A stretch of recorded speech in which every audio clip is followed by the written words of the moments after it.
Mirë se erdhe në botën ku askush nuk është i pafajshëm.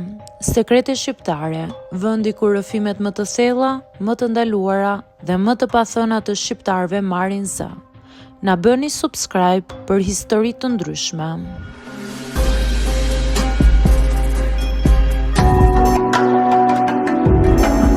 Unë quhem Stella dhe jam 29 vjeçe. Kur isha më e re, gjithmonë mendoja se në këtë moshë jeta ime do të ishte e rregulluar. Mendoja se do të kisha më shumë kohë për veten, për shoqërinë dhe ndoshta për një lidhje serioze.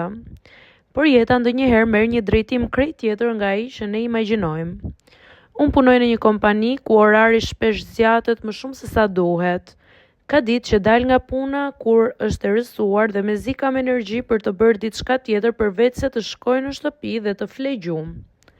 Ditët kalojnë shpejt. Zgjohesh të mëngjes, shkon në punë, kthehesh në shtëpi, papritur e kupton se ka kaluar një javë e tërë. Shumë nga shoqet e mia tashmë janë në lidhje serioze, disa janë të martuara me fëmijë. Sa herë takohemi për kafe apo darkë, biseda përfundojnë gjithmonë në të njëjtën temë. Stella, po ti, a nuk e njohur njëri akoma? Nuk është se nuk kam dashur, thjesht nuk kam pasur kohë. Njohjet kërkojnë kohë. Duhet të dalësh, të flasësh, të takohesh disa herë për të parë nëse ka diçka mes jush. Por kur dita jote është e mbushur nga mëngjesi deri në darkë, kjo bëhet shumë e vështirë. Një shoqe e imja më sugjeroi të provoja një aplikacion për njohje.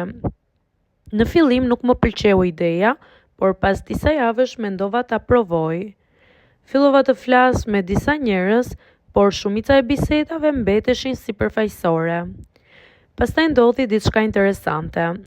Fillova të bisedoj më shpesh me dy djemë që dukeshin ndryshe nga të tjerët. I pari quhej Eloni, ishte 31 vjeç dhe punonte si arkitekt. Nga mënyra si fliste, dukej shumë i qetë dhe mendues. Mesazhet e tij ishin gjithmonë të qarta dhe të respektueshme. I dyti quhej Klevis, ai ishte spontan, me shumë humor dhe gjithmonë kishte një histori interesante për të treguar. Me të dy biseda më shkonte shumë mirë. Pas disa ditësh të dy më propozuan të takoheshin për kafe. Problemi ishte se orari im ishte katastrofë. Njëri donte të takojë të premte në mbrëmje, por atë ditë unë kisha një projekt që duhej ta mbaroja në punë, tjetri donte të takojë të shtunën, por edhe atë ditë kisha angazhime familjare. Kaluan disa ditë duke u përpjekur të gjej një moment të lirë. Një mbrëmje ndërsa po mendoja për këtë situatë, më erdhi një ide e çuditshme. Pse të mos i takoj të dy në të njëjtën kohë? Në fillim qesha me veten kur mendova këtë gjë. Nuk është diçka që ndodh zakonisht, por sa më shumë që e mendoja, aq më logjike më dukej. Kisha vetëm një pasdite të lira të javë. Në vend që të bëja 2 takime të ndara në 2 ditë të ndryshme, pse të mos i bëja të dy në të njëjtën kohë? Sigurisht ishte e pazakontë, por vendosa ta provoj. I ftova të dy për kafe në një kafene të qetë në qendër të qytetit në të njëjtën orë. Ditën e takimit isha nervoze. U vesha thjesht dhe shkova në kafene më herët. Zgjodha një tavolinë pranë dritares dhe porosita një kafe. Zemra më rihte pak më shpejt se zakonisht. I pari që erdhi ishte Eloni. Ai ishte fiks siç e imagjinoja nga bisedat tona. I qetë, i sjellshëm dhe pak i rezervuar. Filluam të flisnim për punën dhe për jetën në qytet. Pas disa minutash pash që dera e kafenes u hap dhe hyri Klevisi. Ai më pa dhe filloi të afrohej drejt tavolinës. Kur vuri re që nuk isha vetëm, u ndal për një moment. Situata ishte e sikletshme për disa sekonda. Unë qesha dhe vendosa të jem e sinqert. Djema, kam një shpjegim.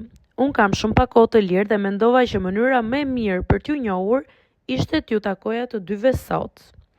Ata u panë me njëri tjetrin dhe për disa sekonda nuk folën. Pastaj për habin time filluan të qeshin. Atmosfera u bë menjëherë e lehtë. Në vend që të ishte një moment i sikletshëm, u kthye në një situatë shumë interesante. Porositëm kafe dhe filluam të flisnim të tre. Biseda kaloi nga punat e udhëtimet, nga hobet të mënyra e njerëzve si sot përpiqen të gjejnë kohë për gjithçka. Eloni fliste me qetësi dhe mendonte para se të përgjigjej. Klevisi ndërhynte shpesh me shaka dhe humor. Në një moment Klevisi tha duke qeshur: "Duhet ta pranoj, kjo është hera e parë që jam në një takim ku ka edhe një djalë tjetër." Eloni buzëqeshi dhe shtoi: "Por ndoshta është takimi më efikas që kam pasur." Të tre qeshëm. Koha kaloi shumë shpejt dhe ajo që mendova se do të ishte një situatë e çuditshme, u kthye në një nga pasditet më interesante që unë kisha kaluar prej kohësh. Pas rreth 2 orësh u ngritëm për t'u larguar. Para se të ndaheshim, Eloni më tha: "Nuk e di nëse ishte ide e çuditshme apo geniale, por definitivisht ishte një përvojë interesante." Kelvisi shtoi duke qeshur: "Të paktën na kurseve kohë të gjithëve." U përshëndetëm dhe secili vazhdoi rrugën e vet. Ndërsa po kthehesha në shtëpi, mendova për atë pasdite. Ndoshta nuk ishte mënyra më tradicionale për të njohur njerëz të rinj, por ishte sinqerisht një nga momentet më spontane dhe interesante që unë kisha përjetuar. Ndonjëherë kur jeta është shumë e zënë, duhet të gjesh mënyra kreative për të krijuar hapësirë për gjërat që kanë rëndësi. Dhe ndonjëherë, një ide pak e çuditshme mund të kthehet në një histori që do ta kujtosh për shumë gjatë.